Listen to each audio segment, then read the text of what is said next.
কর্মক্ষেত্র বলুন, আপনি রাস্তায় ঘাটে বলুন, পুরুষদের যে কর্তব্য সেটা হচ্ছে মহিলাদের কোথাও কিছু হলে প্রোটেক্ট করা।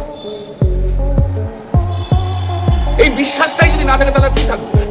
আর মহিলারা কি করবে? তার বদলে সেই পুরুষরা, যে কজন পুরুষ যারা করছে, তারাই যদি ভক্ষক হয়ে যায়, তা তো খুব চিন্তার ব্যাপার। এই তো সামাজিক ইভেল। আমার সমালোচনা আমার কোনো আপত্তি নেই, কিন্তু এটাই তো ফিলোসফিক্যাল কথা। আমি তো সে কথাই তো বলছি। এত বছর ধরে রাজনীতি করছে, আমি এই জিনিস ঘটনা আমি শুনিনি। আমাদের দলে এইসব ঘটনা ঘটেনি। এখন কেন হচ্ছে? কেন হচ্ছে?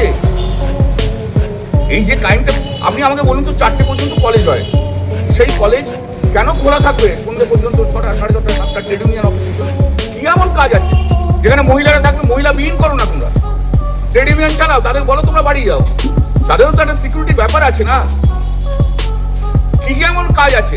যদি কাজ থাকে পাশাপাশি তো কোনো পার্টি অফিস থাকে, সেখানে তো আরো সিনিয়র লোকেরা থাকে, সেখানে যে বসে কাজ করো। এটা তো আমাদের দলের জন্য ভালো নয়। যে যাই আমাকে কন্ডেম করুক, আমাকে যা করুক, কিন্তু আমাকে কথাগুলো আমি বলছি, আপনারা জিজ্ঞেস করছেন, আমি বলছি, আমি অন্তর থেকে বলছি।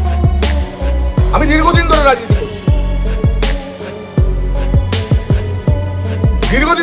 করছি, আমি দেখিনি কোনোদিন কোনো মহিলাকে এভাবে অসম্মানিত হতে আমাদের দলে, এইভাবে অত্যাচার হতো। তার বিরুদ্ধে প্রতিবাদ করবো, বলবো। এবং এই ছেলেটি কার? নিঃসন্দেহে তার ইমিডিয়েট কোন লিডার ছিল, তার আশীর্বাদে এত বড় বেড়েছে। কেন তাকে ধরা হয়নি আগে থেকে? জিরো টলারেন্সের কথা যেটা বলছেন, সেই জিরো টলারেন্স সবাই বুঝছে, কিন্তু জিরো টলারেন্সটা কি ঘটনা ঘটার পরে না ঘটনা ঘটার আগে? জিরো টলারেন্সটা ঘটনা ঘটার পরে না ঘটনা ঘটার আগে?